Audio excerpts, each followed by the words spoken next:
25 лет назад Советского Союза не стало официально. Хорошо это или плохо, бывшие его республики рассуждают до сих пор. На геополитической карте стало одной сверхдержавой меньше, но появилось 15 новых государств. Политический заговор положил конец существованию огромной страны. Такого парада суверенитетов мир до этого не видел. Первыми от Союза отделились Латвия, Литва и Эстония. О советском прошлом на официальном уровне там теперь говорят не иначе, как об оккупации. Вся символика СССР запрещена на уровне с нацистской. После 50 лет оккупации Латвия вернулась на карту мира. Мы получили право на лучшую жизнь, свободу и безопасность. Наши люди гибли за свободу. Благодаря им Литва свободна. Распад Советской империи не стал хэппи-эндом для всех. Не всем повезло так, как Эстонии. Не столь однородно отношение к советскому прошлому на Кавказе. Грузия от него открещивается, а старшее поколение в Азербайджане и Армении ностальгирует. В то время как-то все одинаково было, понимаете? Люди равны были. Сейчас больше возможностей, больше всего. За Советский Союз только старшее поколение. В Грузии после войны с Россией советскую символику приравняли к нацистской. Городам вернули досоветские названия. Даже День независимости, как в странах Балтии, это прежде всего память о временах до СССР. 25 лет назад мы восстановили независимость. Республику, провозглашенную 98 лет назад.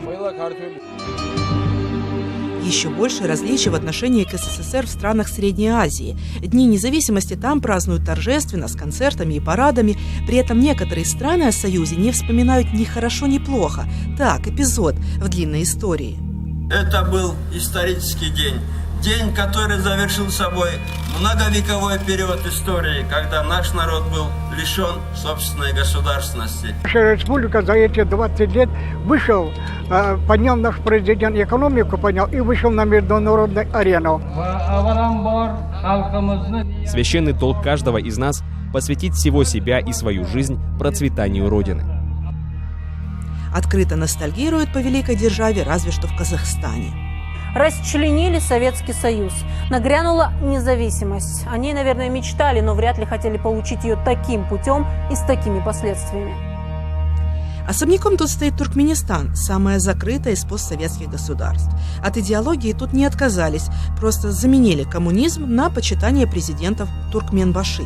Теперь их фигуры разбросаны по стране вместо памятников Ленину. Спасибо нашему президенту. Спасибо нашему президенту, он все сделал для нас. На другом конце бывшего Союза, в Восточной Европе, о советском прошлом до сих пор жарко спорят. В Молдове у власти то проевропейские, то пророссийские политики. Соответственно, меняется и отношение к СССР и независимости.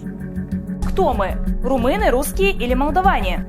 В Украине антисоветские настроения усилились после начала военного конфликта с Россией.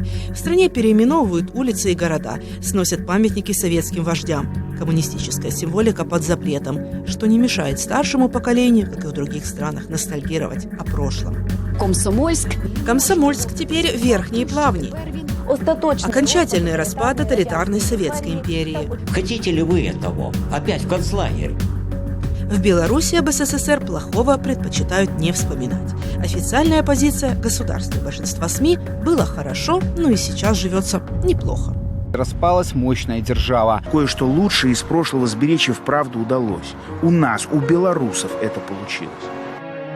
Ни следа от светлой грусти в российских эфирах. Вместо нее гнев. В последние годы федеральные каналы, следом за Владимиром Путиным, называют развал СССР геополитической катастрофой, а всех причастных к нему либо обманутыми, либо предателями. Предательское Беловежское соглашение. Республиканские элиты приступили к разделу наследства некогда великой страны.